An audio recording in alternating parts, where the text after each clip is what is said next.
Welcome to the pod presented by Invesco QQQ. We got more Mel Tucker. Boy. More Tuck coming. More transfer portal on the phone. More everything. It was ugly. It's getting uglier. Dueling statements. Tucker responds. Brenda Tracy responds to Tucker. Tucker says this system, this Title IX or whatever this hearing thing is, not fair. They're not going to be able to cross-examine witness. She says, go ahead and cross-examine me. Everybody's throwing stuff out there. I've read through it all for you, the listener. This is the service I provide. It's juicy if you really want to get into it. It's also mostly pointless. There are some important parts, and then there's a whole bunch of stuff that I don't really understand being germane to anything other than they liked each other and then they didn't, and we had to find out all the details of both situations. In the end, though, I still there's zero chance that Mel Tucker is coaching Michigan State again. His basic error was, in the spring of 2022, when he was sitting there with his new $95 million contract, there were essentially two ways for him to lose all that money. One was to get arrested. And I'm going to assume, like most of us, Mel Tucker does not commit any crimes. And the only crime he could probably really commit was DUI. That's the crime that you can wake up anybody you could wake up and commit that day. You're probably not all of a sudden becoming like a bank robber or, stick up a liquor store or something like that. So you have that. And I would assume if you have that in your contract, you have a $95 million contract, you make sure you don't do that. So the other was basically this: get into a situation where you have a little chaotic relationship with someone the university is hiring, particularly someone who is a rape survivor and an educator to prevent sexual assaults. And you then get into kind of a little bit of a wild situation where the relationship ends up where she accuses you of sexual harassment. Now, Tucker has said in his statement he and his wife are estranged. He details all of the, none of this stuff should really matter. The real issue here is that she was paid by the university. He had some control over whether she would be paid again and all of that. And everything comes down to this one single phone call in April of 2022, where things go from just talking. They talked a lot on the phone to him. I don't know what do we call it yesterday? The transfer portal. He portaled. I think we've come up with our own euphemism for this. I think it's pretty good. Mm-hmm. Yeah. Hit the transfer portal on the thing. She says she froze and called this sexual harassment later on. Didn't immediately. Mel Tucker's explanation is this was a mutual private event between two adults living on opposite ends of the country. She initiated the discussion that night, suggested what she might look like without clothes, and never once during the 36 minutes did she object in any manner, much less hang up. Two things. One, obviously 36 minutes, plenty of time to hang up, I guess is what he's implying. Also, I think he got that 36 minutes in there so he didn't get like patinoed with that 7 seconds. Remember that? Patino was 15, although it also was later downsized to 10. But, yes, the point is made. Was it 15? I thought it was like 8. No? No, it depends on which time the explanation is being heard. But it was either 15 or 10. Trust me.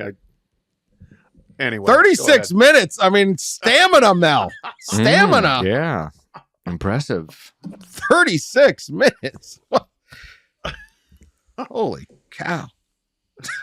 Oh, dear. Keep chopping wood. Oh. So anyway, what happened here, what didn't. my two questions. My one question. I'm getting away from this part. I don't know what to tell you. Yeah, we're what off to tell the you. rails. 36 Yeah, minutes. Hey, 3 minutes in. Yeah. I didn't do it. This is the thing. Michigan State coach bringing this up. I'm just reporting the news here. I'm like Walter Cronkite. Can't make the news. Yeah, just like him. This is Chopping wood. This is not a Walter Cronkite conversation. I think it is. Oh, Walter's rolling around in the grave. All right. So here's I have two issues here. Okay. One is it took a while for her to report, but when she eventually reports in December, she reports in December of 22nd. So it's December of 2022. This is Title IX. Michigan State launches this investigation.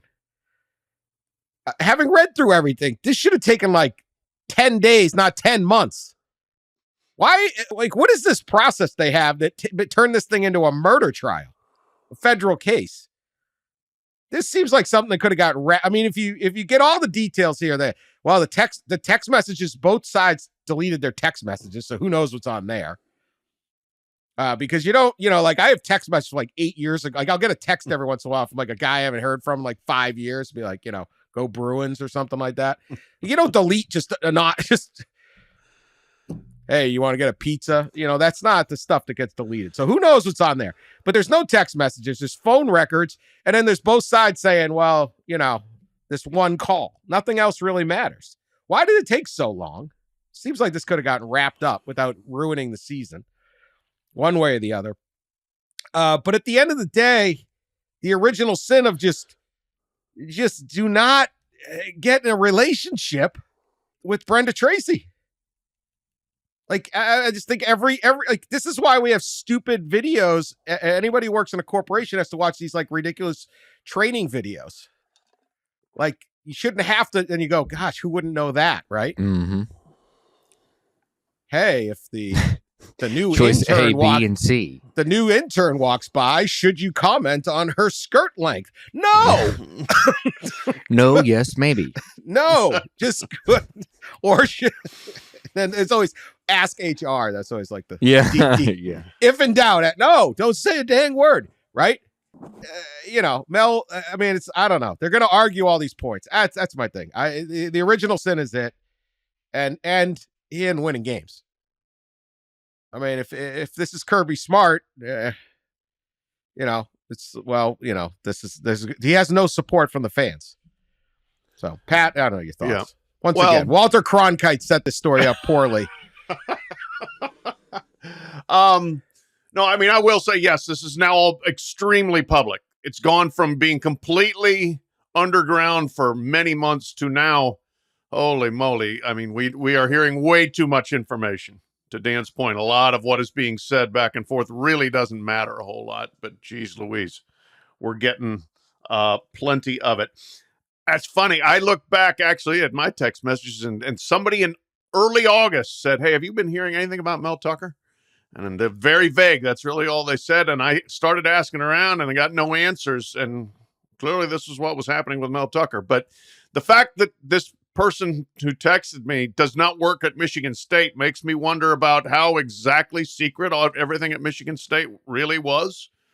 But anyway, yeah, look, I to Dan, to your question, I have no idea why it's just taken this long to get through. I don't know what all the processes have been. This is way different, obviously, than an NCAA investigation, but having, gone through a lot of those just from a journalistic standpoint and from trying to figure out what's going on standpoint, things can take a lot longer than you want them to in terms of getting documentation or lawyers being involved and saying, well, we're going to need more time for this or we're going to need more time for that. So if all those things kind of piled up in this sort of situation, maybe that's why this spilled all the way into September here. But, we hopefully will get a resolution in October, but the longer it goes on, the bigger disservice it is to Michigan State's football team. And real quick, I'm sorry. To Dan's point, look, I think there's wild buyer's remorse at Michigan State about the contract. And if this is a chance to get them out of this, I think they would take it. Yeah, I'm guessing that I'm guessing the sensitivity around Title IX and the subject of the Title IX investigation being somebody of such prominence, like the football coach who makes $9.5 million a year, is partly why they it took so long. I'm assuming most Title IX investigations are really kind of lengthy in nature and thorough. I remember, a few years back, LSU's Title IX investigation, which Kenny Jacoby also reported all around, took several months as well. It was a little more broad, that one. But yeah, I'm guessing a lot of them are pretty thorough. What's been shocking, like yesterday, was just the public kind of side taking or comments from each side. The public comments from each side, like Mel Tucker's attorney released that long statement, and then Brenda Tracy responded on Twitter multiple times, I believe. It's been usually when you have like sexual harassment type Title IX cases like this, you don't get as much public commentary. Oftentimes the victim is not even mentioned at all, and this one is definitely different. Yeah, this is wide open. That's certainly sure. I don't know. I mean, I get the argument. It's like, well, look, this is a phone call. This could be a lot worse, all that. I don't know. I just think if you're hiring someone to come in, especially on this topic, like, you got to be smarter. You just got to be smarter. So, and especially when you've got this massive contract, this was just dumb. The whole story is stupid. So we'll find out what the details are more. Maybe there will be a cross-examination. I'm guessing Mel Tucker will get all the information out, and I don't blame him at this point because Brenda Tracy's getting all the information out. Right. So we're going to find out more. Ongoing saga. Question here. Tucker's as good as gone. They haven't fired him yet, but they're trying to figure out how much they got to pay. I also think this statement of Mel going public is a shot at Michigan State saying, you think you're going to take all he's owed $77 million, I believe the Detroit News estimated. You're going to pay me some of that or we're going to keep talking. Yep. And if you thought he was going to keep his job, if anybody thought that he was going to keep his job before yesterday, the statement obviously made it pretty clear that he's not. So we went into this year with very few teams on the hot seat. Remember, we are very few coaches, and almost none. We'll see what happens. Like Jimbo, there's always some surprises. Like, someone could retire. You never know, and everything could shake up. But there were not a lot of coaches on the hot seat, particularly at jobs that would be more appealing than Michigan State.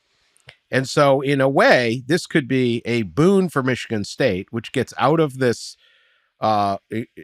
huge contract of a coach that there is very little faith was going to turn it around. The recruiting had not been good.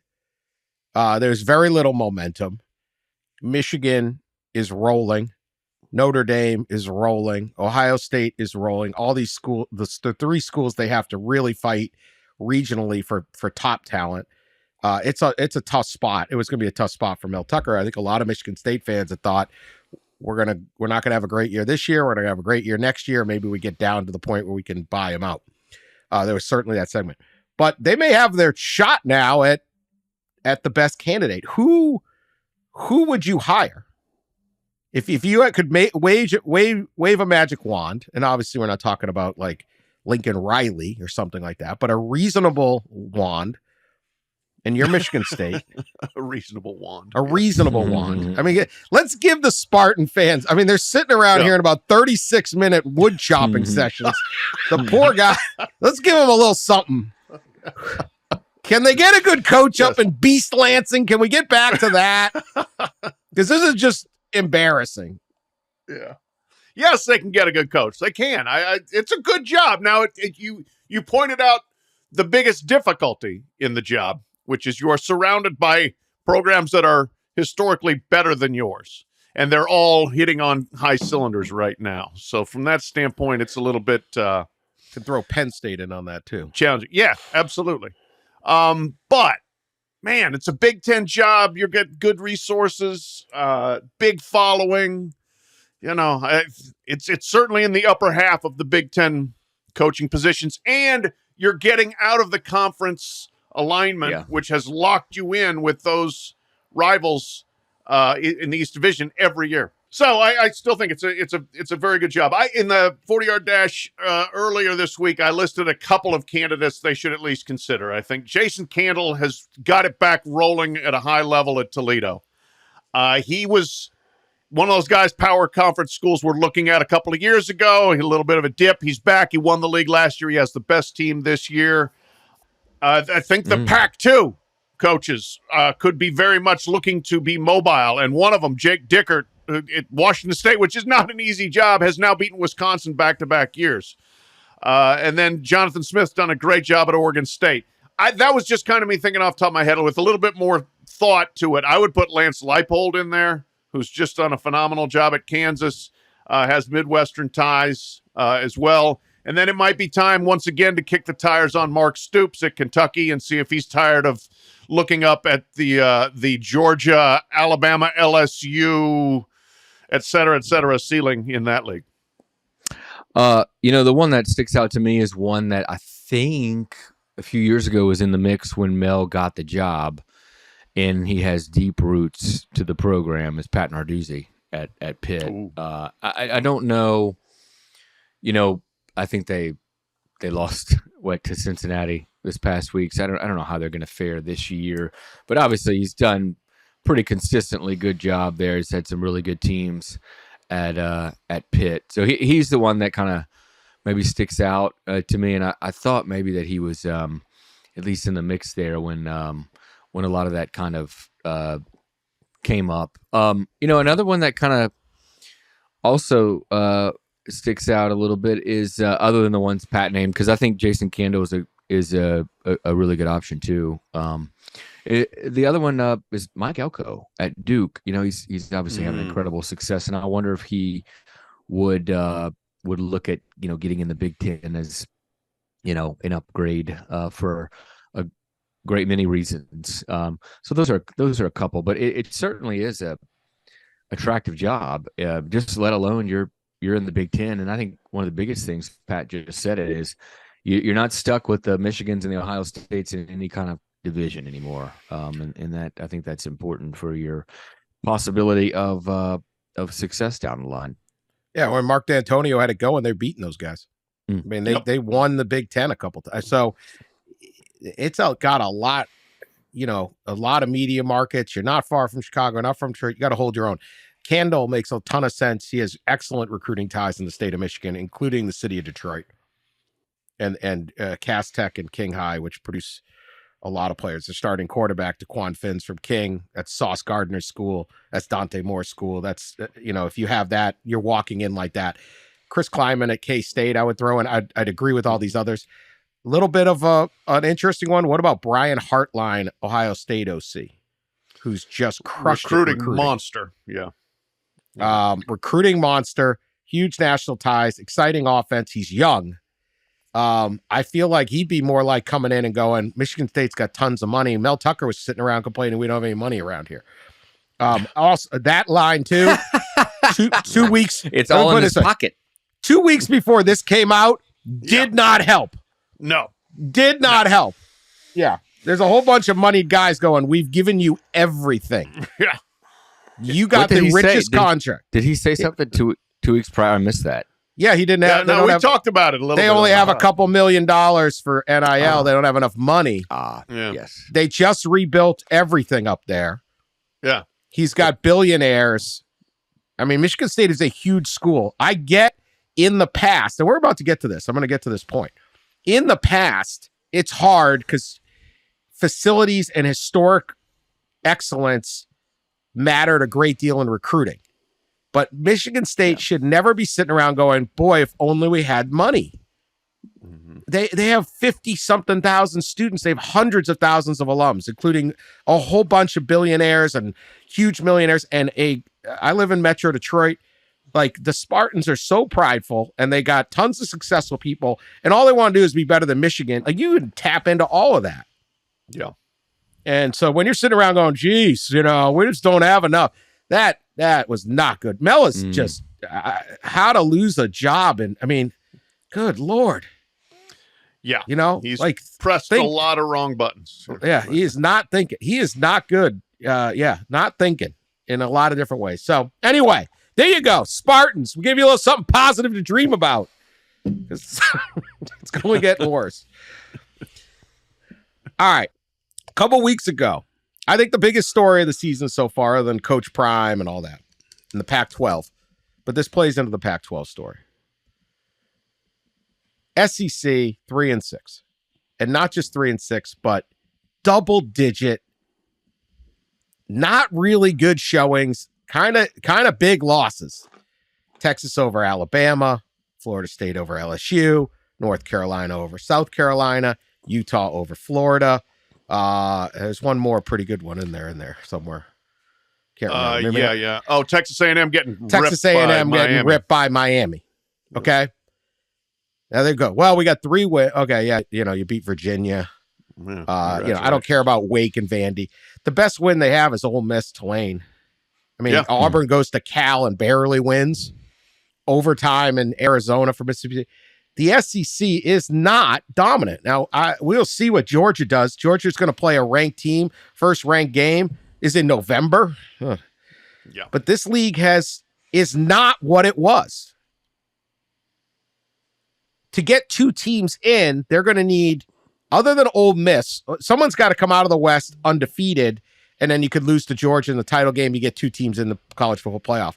Otherwise, if it's not Ole Miss, which no offense to Arkansas and some of the others, probably not going to make it. But like Bama, LSU, or A&M's got to go all the way and then beat Georgia.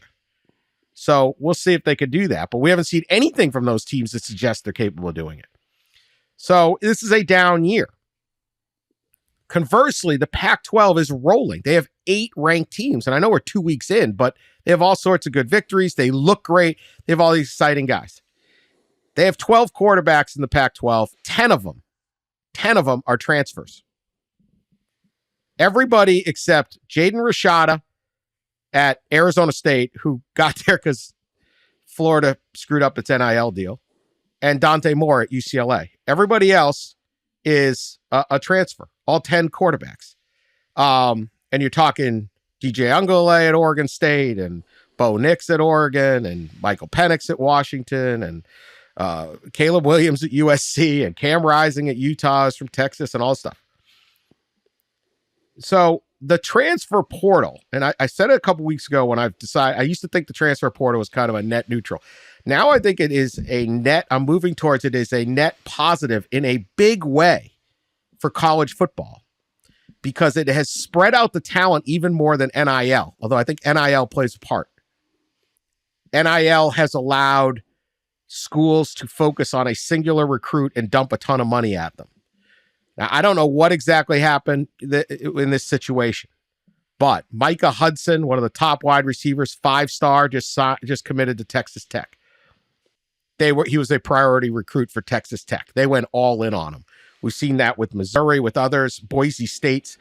Right now, there are 34 of the top 40 players have committed.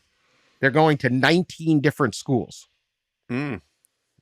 Interesting number. Now, we'll see what happens at the end. There's flips. Yeah. I don't think George is sitting there going, oh, okay.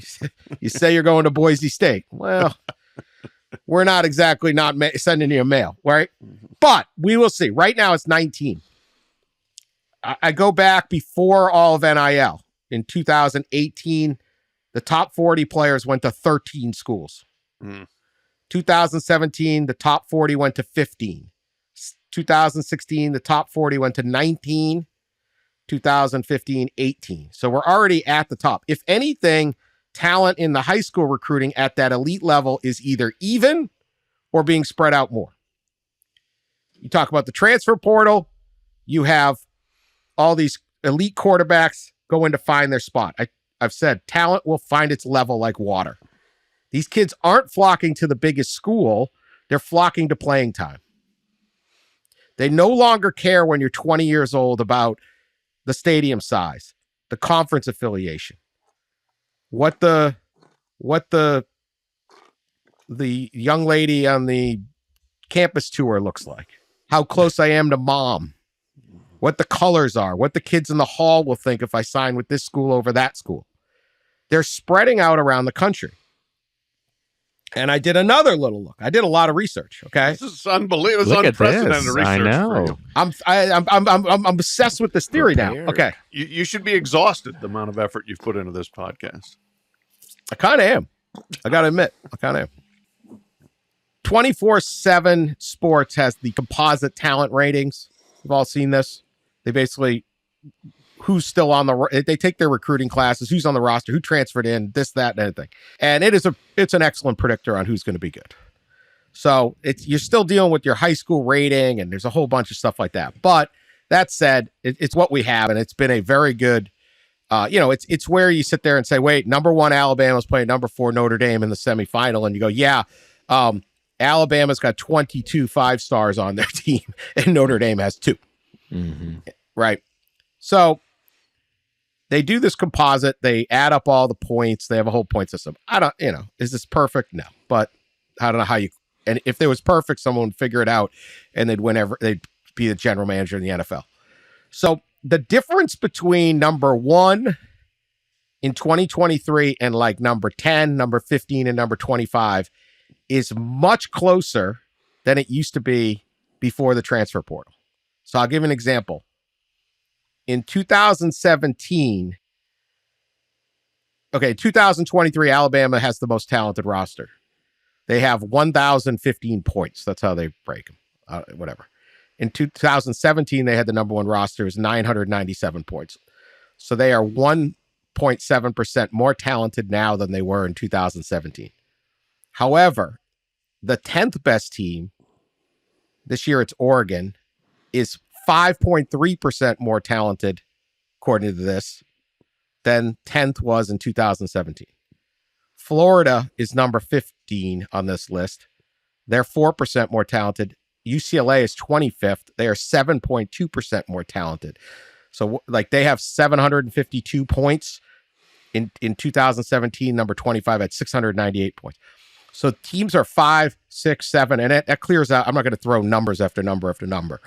But year after year, you go back to the late teens, and these teams now in 10, 15, 25 are 6, 7, 8, 9% more talented, according to this composite, than they were. And the gap between 25 and 1 is that much closer, 6, 7%.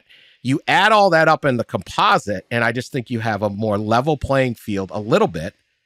Doesn't mean Georgia might not win it or Michigan might not win it, but that's where you're getting some of the stuff. In the SEC, which used to have a huge talent advantage, has a much lesser talent advantage, and that's what we're seeing. Boom. Did any of that make sense? Yeah. No, it's great.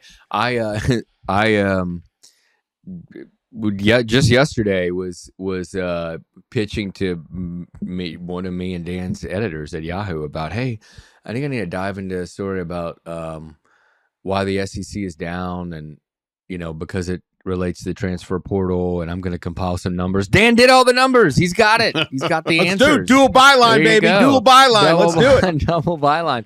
No, it's great stuff. I mean, we talked about it last year when I think at the start of last season, there was a lot of upsets and things like that. I remember there being a lot of G5 upsets, and a lot of it was because of transfer quarterbacks, the transfer quarterback position.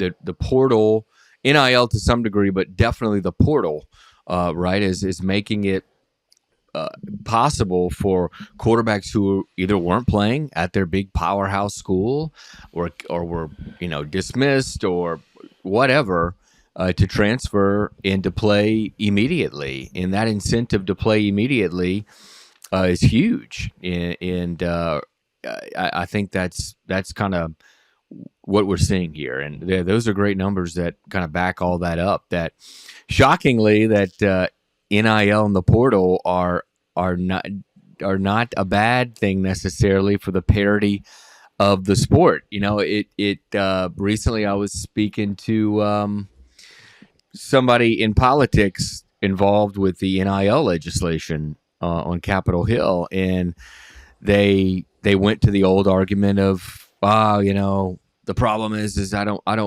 want the, you know, this person wants Congress to get involved in an NIL bill, and he was using parity and the lack of parity in the parity being hurt by the NIL Right. and the portal as a reason that a bill should pass. And I told him, I was like, look, let me tell you something about parity.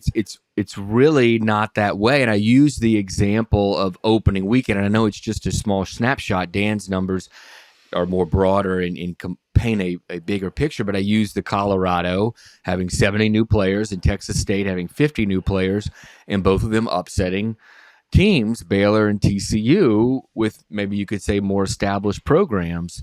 And I was telling this person, look, the parity it's not been impacted. In fact, it's been impacted the other way, right? There might be more parity, and we're starting to see that, and the numbers back it up. Yeah, they're all wrong. The coaches are wrong. And the congressmen are wrong too. Yeah. Yeah. No, look, here's what strikes me about especially the quarterback position. And you could maybe extrapolate this to other positions, wide receiver as well. There's more good quarterbacks than ever. They're being better coached. They're in better offenses at younger ages. They're capable of going into a college situation and playing well, but there's only the same amount of playing time, right? Everybody plays one quarterback. You get a starter and you go with that quarterback. So if you want to play, you've got good quarterbacks who aren't playing or don't like their situation. And so, yes, you're spreading them out. You are diffusing them to more places around the country, and they're being utilized well. And so you're seeing it now. And right now, I'll say this. The SEC would love to trade quarterbacks with the Pac-12, because this is not a great year for quarterbacks in the SEC as of this juncture. And they would love to have back some of the guys from last year. It's not how it works. Stetson Bennett is gone. Bryce Young is gone. Hendon Hooker is gone, so on and so forth. But there's a lot of good players out there, and they're getting their shots now. And so you see definitely more of a leveling of the playing field. The one thing you don't see, and we haven't seen like an FCS upset, I don't believe, of an FBS team. One? Okay. No, two this weekend. Two. Buffalo and Southern you've seen a Illinois few, but beat Northern Illinois is the one that I saw. and then Buffalo lost to somebody. Oh. Okay. We have lost that. That is undoubtedly. Those guys are jumping, but who cares? Right. Sorry, Sean Anderson, our producer, who runs a tremendous FCS podcast, but I'm not really caring about whether Buffalo lost to an FC. Holy Cross almost beat BC. Well, okay, whatever. I'm caring about the top. It's not just the same teams. Right. And I want to see more time on this. I'm not I'm not all in on this. But here's my thing with all of these discussions. They scream like hyenas that the sky is falling, and they have no idea. They have no data, and they want to make rules that will impact everybody based on, a couple old coaches are mad someone moved the cheese and their industry changed. Yeah. Oh, and the guy's leaving for money. No, maybe they all went to certain conferences because back in the day, certain conferences weren't too afraid about money. Maybe it's all about playing time. Because do you really just want to get paid and sit on the bench? You want to go play? I don't know. I just think, let's see. But if you're looking at these results, you're going, wait a minute. For the first time in 15 years, the SEC isn't that good. Yep. And the Pac-12, which is supposed to never be good, all of a sudden's got all these players. This seems like a good thing. This is exactly the exact opposite of what every one of these people screamed would happen and went to Congress as recently as weeks ago, screaming, we have to stop this because look, and I get why Ross's politician thought that, because that's what he's being told, but the facts aren't there. And I at the very least, let's let this play out a couple years and go, wait a minute. I think we're going to look back and go, hey, you should bring back the transfer anytime you want. Yeah, and I'll say it's probably more the portal than NIL. I think you mentioned that, Dan. Like it probably is, right? It's more the portal. Now I think the NIL piece, especially when you're talking about a kid who is, say, a backup or doesn't get much playing time at a major school and wants to drop down and play immediately, there is probably some financial incentive to going and leaving. I don't think a lot of Group of 5 schools are gonna be paying what in NIL what a Power 5 is. But if you're a backup at a Power 5, say you make X in a Group of 5 at some places at least, or even a lower Power 5 team, even like SEC to Pac-12 teams, can probably pay as much, especially if you're coming in as a starter. So, but it's the one-time transfer exception that has really kind of changed the ball game here. I agree. Let me give you one thing, and I'll let Pat say it. NIL. Here's why NIL changed. If you signed with a school out of high school, and they gave you $50,000, they paid your mom's water bill, they did whatever they did. You can't leave. You are stuck. You are black. You sit there and say, hey man, I want to go. I want to drop down. I want to go over here. What really? Because if this gets out, now they have some law. You sit there and say, man, I'm canceling that deal. I'm taking that. That 100% happened. And every person in college athletics knows it. They all know it, that kind of stuff happened. Mm-hmm. Oh, they may not want to admit it. They want to say, well, but they all know there was you were blackmailed. Once you took some money, we know you were dealing with that agent. We know you got that deal with that agent. So you're not going anywhere. You're going to stay right here. Now it's like, hey, I can't do anything with them. They get to leave. So that's a part of this. But go ahead, Pat. No, that's a quick story on that. The family ended up denying it, so the story didn't ever actually happen. But I remember being told by boosters from one school who were pretty credible in the SEC that there was a kid who was committed to another SEC school, and that school was paying for the family's phone bills or cell phones. And the kid had committed, but he decided he wanted to take a visit to that school's rival. Well, by the time he got back from the visit, the service had been cut off for all their family phones. So that was the kind of power that was being wielded over recruits back in the day. Now it's a little harder to play that game. You can get your phone bill paid for whoever, and nobody has to lie about it or pretend it's not happening. So it's fascinating dynamic. And I'm sure, yes, like to Ross's point, there are some people that are making monetary decisions. But I do think that one of the big drivers here is much more, where can I play? Where can I fit in? Where can I best further my chances to eventually have a professional career? Right. So I'm eager to see how this season plays out and as this goes, but I think it's the margins. It's the margins. And it's the little stuff. We were talking about this, like, is Boise State going to sign a bunch of top 40 recruits? No, but when there's one in Idaho and they can pour everything into it, now they can. And that's one less player at one school. Could Texas Tech going to sign more 5 stars than Georgia? No, they never are.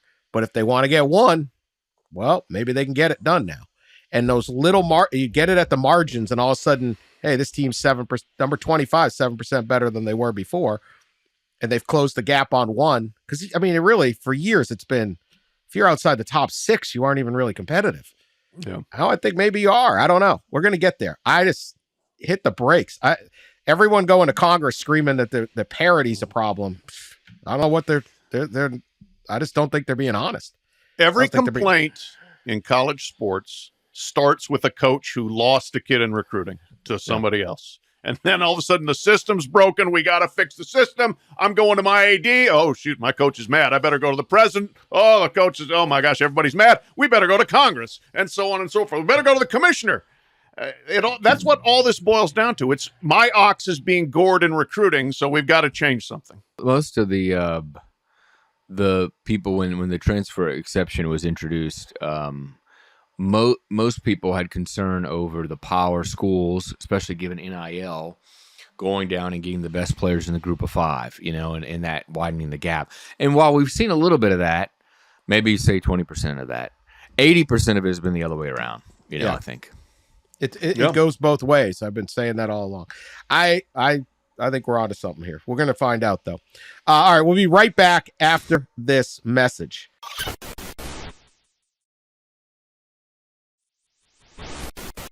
All right, this is not our most exciting slate of games this weekend.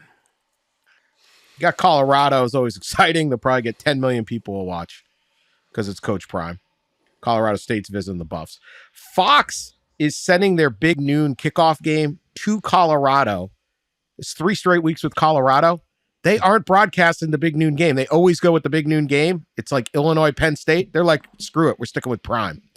That's how powerful this guy is. Yeah. We told you on this podcast you should have hired him. We told a lot of schools they should have hired him. Yes, we did. Nobody wanted to interview him. Pretty interesting. When they got interviewed, they got scared. There are not major games. There are some very interesting games. I think Washington visiting Michigan State will be interesting. What does Michigan State do?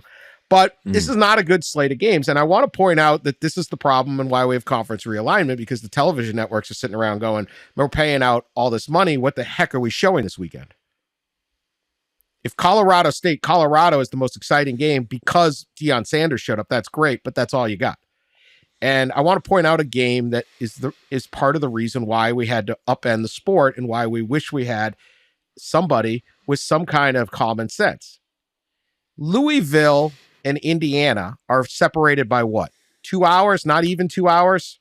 Right. About an hour 45 through the scenic Hoosier Hills of Southern Indiana. Beautiful. Yes. Beautiful drive. Mm-hmm. Louisville, Indiana. They have not played since 1986. They had a 2-game series, 85 and 86. They recently signed a 3-year deal. First game is this Saturday, Lucas Oil Stadium. Then they go home and home. This makes perfect sense. Louisville's a better program than Indiana, but not exactly too much. Both schools could use fan excitement as these conferences expand. It's a nice regional rivalry. Indiana and Louisville should probably play all the time. But if not, they should be playing regularly. This makes total sense. Both schools want to matter in Indianapolis. It's a pretty good recruiting market. We're going to play. Indiana, they're going to play Saturday. Indiana is canceling the next 2 games. Indiana is backing out of the Louisville series. And they have to pay a $1 million per game fine, which they can totally afford because the Big Ten's got so much money. So the Big Ten has to expand to create more interesting matchups. And at the exact same time, one of their schools that rarely has an interesting matchup, and this is about as interesting as it gets regionally, is backing out of the series so they can play, and they've stated, an FCS opponent. And a lot of schools do this. This isn't just Indiana.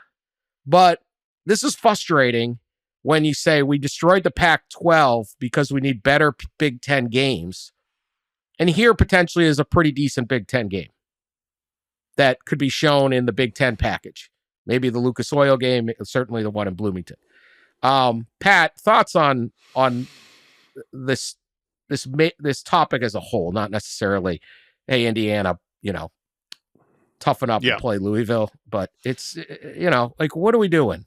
Yeah, no, first of all, the fine will go to the Kenny Payne Separation Agreement Fund at Louisville for men's basketball, I suspect. But no, look, what routinely, reliably happens. Hold on. That's why I love that. He just had to throw a little Kenny Payne Louisville basketball. Just a little jab. Kenny Payne catching strays on the College Football Inquirer. They were 4-28 last year. I hear you. I know you're outraged. I know you're like everyone else in the league. That'll get you a free drink down at your Kearns Tavern by your Louisville fan. I know what you're doing.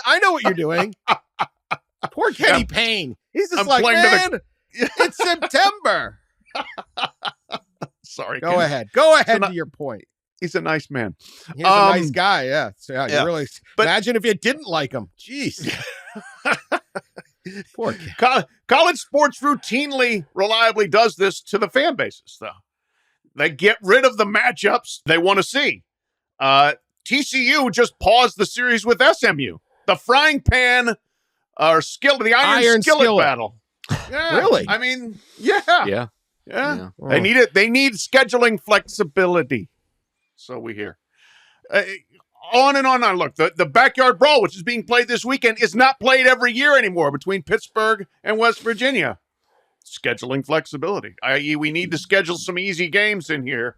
No, this is, look, it has been a long time frustration of mine and probably you guys too, just watching this transpire where you take away games that are good for the sport, good for the fans that they want to see, and you replace them because you feel like you need to win games or you need to do something that appeals more to your bottom line. And this is once again where then you ask the fans to root for revenue. Well, we get more, we get a home game out of this. Okay, great. How many Indiana fans of all fickle people, of all fickle football fans are going to be like, oh, this is a good thing because now we get to play Illinois State at home, and I can't wait for that. That's going to be awesome when we play that game next year. It's bad.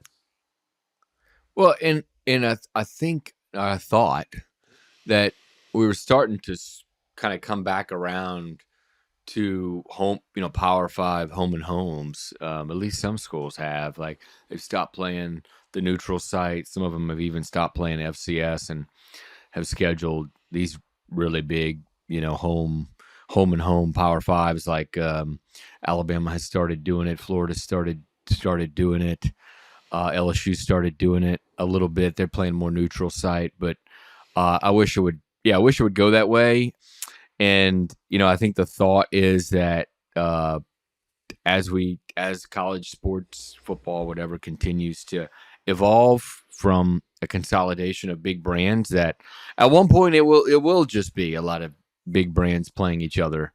But the regional rivalries is the thing that's kind of taking a hit during this whole realignment. And it's really like the saddest part of it, probably. I just feel like we wouldn't need to have conference realignment where you're like, the Big Ten is adding teams solely because Fox is telling them they need to add teams because we need exciting games. Yeah. And then on the campuses, they're not playing exciting games. No. Georgia's number 1, Michigan's number 2. The week that those two teams are currently slated to play the first ranked opponent is November 11th. For both of them? Yeah. Penn State and Ole Miss. Yeah. That's like, if we could schedule better. The one thing the Alliance had right, had the Big Ten not shivved everybody, was let's just have we don't need to take your league. Let's just make sure we have a Pac-12 Big Ten challenge, some kind of thing like that. So then instead of Michigan playing Bowling Green this weekend, maybe they're playing UCLA or USC or Oregon or whatever. And and Indiana's playing someone exciting. But it's like literally like, okay, you got a good, exciting game. You're going to play in Indianapolis. You're going to play in Louisville. All your fans can go, both teams' fans, people who live next to each other. Southern Indiana, he's a Louisville fan, I'm an Indiana fan. Like, create some excitement for our teams that don't always get a lot of excitement. And they're like, yeah, forget it. We got to beat Illinois State. We need a W. It is disappointing. Well, it's the argument right now. There's this long-standing, probably now 2-year argument in the SEC about 9 games, and this is one of the issues, right? Is that there are plenty of teams in the SEC, plenty of schools who don't want to play that extra conference game and instead want to play Louisiana Monroe or Middle Tennessee State because they want the win for either bowl eligibility or well, I mean, that's the main thing. They want the win, and half the league is going to take a loss. I will say, as bad as this week's slate of games is, next week's slate is terrific. Fantastic. Yeah, it's terrific. If our listeners haven't reviewed next week's slate, and it lines up really well TV wise. The noon window is Oklahoma in Cincinnati, Florida State in Clemson. The early afternoon at 3:30 is Colorado, Oregon, Ole Miss, Alabama. And then the night games are Ohio State, Notre Dame, of course, and Iowa, Penn State. So and that's what they want to get to. Yeah. Part of this is coincidence, but it is there. Quick Jim Harbaugh updates. We got more info on what he did on his day off. This is becoming an ongoing saga. Other than the chain gang? Yep. Yeah, he did the chain gang. He also admitted that the week before he was supposed to bring the snacks. Gatorade and some snacks to the game. That was his parent obligation on the youth football team, but he forgot to bring the food. Poor effort. He said he told the kids, I think he told a Detroit TV station, have you heard of the saying, an army travels best on an empty stomach? Could you imagine the kids' reactions? Yeah, fourth graders. Fourth graders. That's so great. Now, that is actually not, that is Napoleon's quote, but Napoleon said an army travels on its stomach, which is you have to, if you're building a military, you have to feed them and they will march better. So he got it all wrong. That makes it even better. But I feel like that was a Jack Harbaugh comment to his sons. I guarantee it. If you're hungry in the car and like, Dad, can we stop for McDonald's because we're driving somewhere? Say, an army. That's something a dad would say, right? Totally. Yeah. An army travels best on an empty stomach, and the kids didn't know to look up Napoleon's actual quote. And Harbaugh actually believed it, but this is a mess. This is a total mess. That's the most believable scenario I've ever heard. I think it is. Yeah. Jack is an old Jack Harbaugh saying, not Napoleon. Both great leaders, worldwide famous. He also said during the game, he watched with his kids, he caught the front lawn cut pregame. Then he and his family went to McDonald's at halftime. The week before, they'd gone to Panera. A man mows his lawn best on a full stomach, I guess. Got the 2 cheeseburger. I don't know what he got. And then after the game, after Michigan beat UNLV, he mowed the backyard. So he called it good, productive day. I think Harbaugh's more entertaining if he never coaches again. I agree. Ward Manuel, will you please suspend him for some more games? We need content here. I want a non-conference suspension for him for every season. Yes. We need at least, we don't need him back at 3. Give the NCAA their 4, and then let's do that. Let's see what we can get. All right. The Pac-2 filed a lawsuit against the quitters. Ross, I know you're up on this. It was they had a lawsuit saying we are the only 2 that get to vote. You can't have a meeting. They wanted to have a meeting of the Pac-12 where everyone gets a vote. Washington State and Oregon State are saying we are the Pac-12. We should make the votes. They had a court. They got a judge to agree with them that the Pac-12 cannot hold a meeting. What a sport this is. At the end of the Zoom call, a bunch of Cougar and Wazoo fans jumped on and they unmuted themselves and risked contempt of court to yell, "Go Cougs" and "Go Beavs." Yeah. Well, to begin the hearing, because it's just a Zoom here. What I don't understand is there are Zooms that you could set up where the whoever's orchestrating the Zoom or managing it can control the mutes of everybody. And for whatever reason, this court hearing was set up where you controlled your video and your audio. And so as the hearing is beginning, all of a sudden we hear this, and everybody's looking around, and everybody in the court's looking around because they have speakers in the court. They can hear what's going on in the Zoom because one of the attorneys is on Zoom along with us. And the judge is like, hey, mute him, kick him out. So they kicked out that person, whoever that was. And then the hearing got rolling. And then, at the end of the hearing, a couple of fans chimed in. It was an interesting hearing. The judge, Gary Libby, in this, by the way, is a courthouse in Whitman County, Washington. It's like a population 3,000, tiny little place, and it just outside of, I think, a Pullman. And that's why there was this spit, because how often does this court have nationally people zooming in?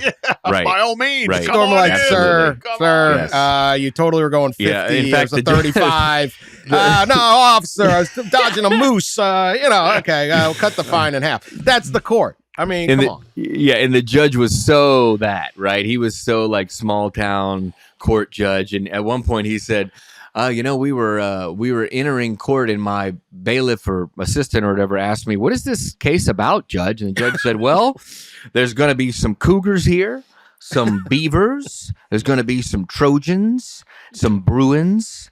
There's going to be some Sun Devils, some Wildcats. There's going to be some Ducks. And the bailiff's like, whoa, do I need to call animal control? So that's the kind of court that this was. That's what's going on here. Anyway, so to get down to the actual, what a sport. Yeah, it's unbelievable. Yeah. To get down to the actual, it was about a 90-minute hearing. The judge ruled, as you mentioned, Dan, that in favor of Oregon State and Washington State, granting their temporary restraining order that forbids the Pac-12 board of directors, which is a president from each of the Pac-12 schools, to meet. And they did it for a few reasons. One, I think, is the fear from Oregon State and Washington State administrators that when the board of directors meets, that they will outvote them on various topics, 10 to 2, the outgoing members versus the current members, including potentially dissolving the league.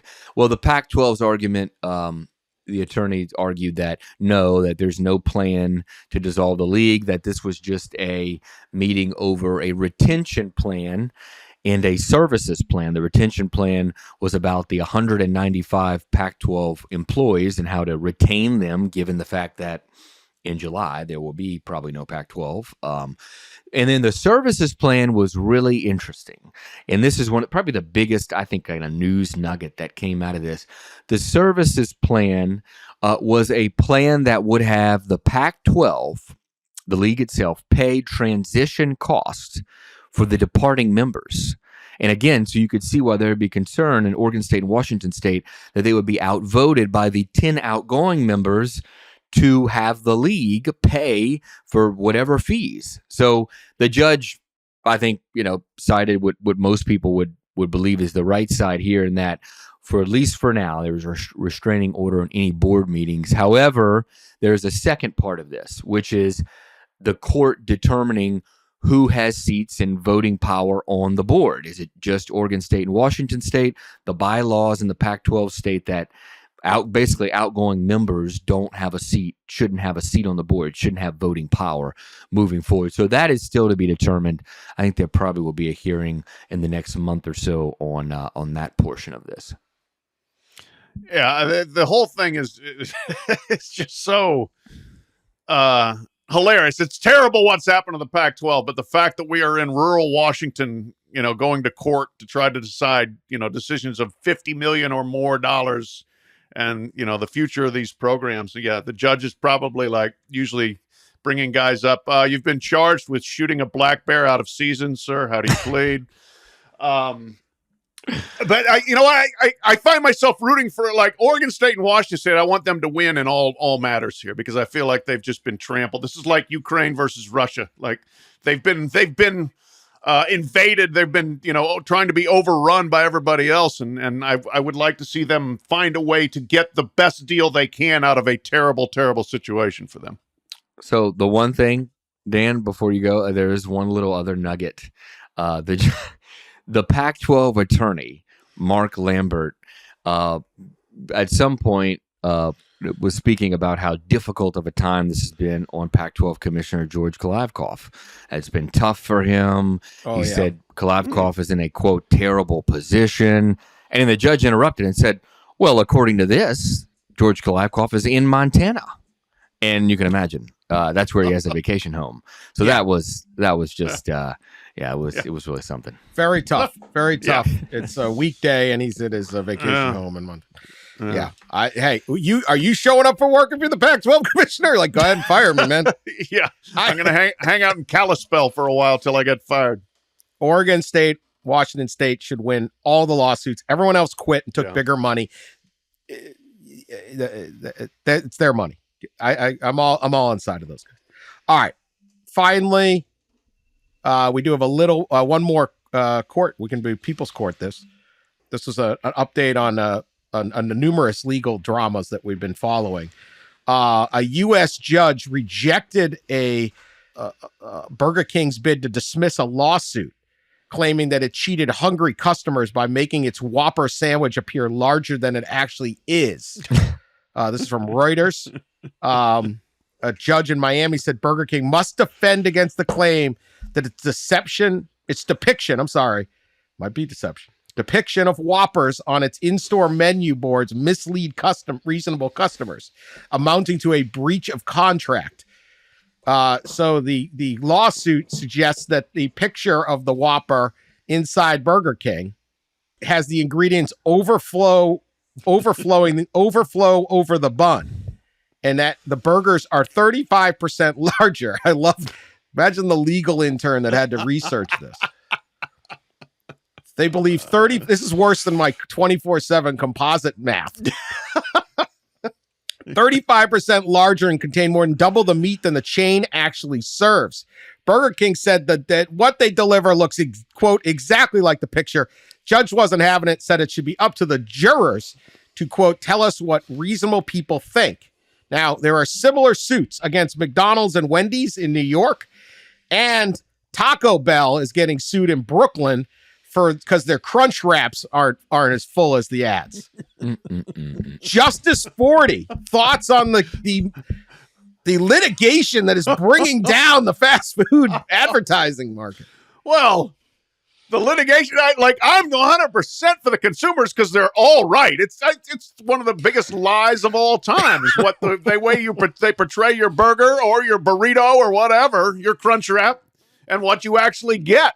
I mean, how many times have we seen that? You get you order your quarter pounder with cheese or whatever. It's squashed. It's like mangled. The ketchup's all over the side of the bag. It's not actually on the burger. No, this is a slam dunk in favor of those of us out here who want our fast food to actually resemble the fast food that we are being marketed. Do it.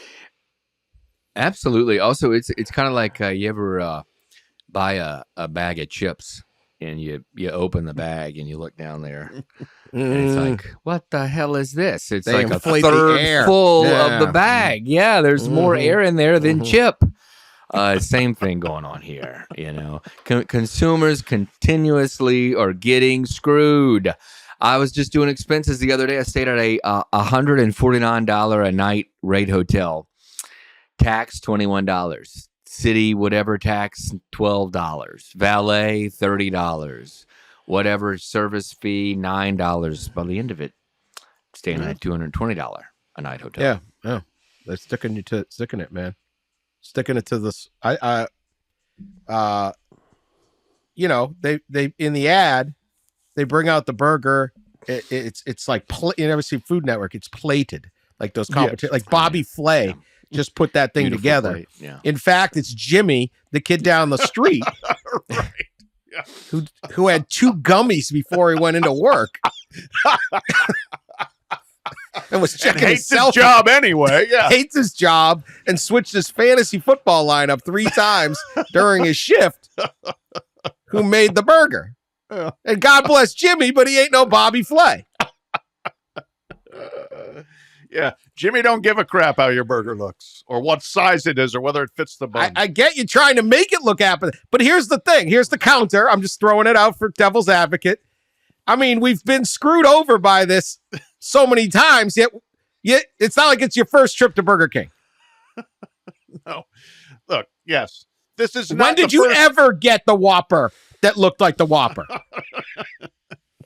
This is not the first fast food fraud rodeo by any means. It happens every single time you go, and it has for decades. But hey, if it's time to stand up, I'm standing up with them. Let's rise up against fast food fraud. Do it once, shame on you. Do it twice, shame on me. I don't know. I am on the side of the consumer. Come on, BK. The ads are ridiculous. The Whopper looks, the Whopper I think is particularly egregious. I don't know about the crunch wrap. Isn't that like hidden in there? Anyway, that's our show. We're gonna pick the games that are good this weekend. Backyard Brawl, always fun. We'll regale you with some tales of the Backyard Brawl. So continue to subscribe. Leave us nice reviews, 5-star reviews. Tell your friends about us, and we will talk to you later this week.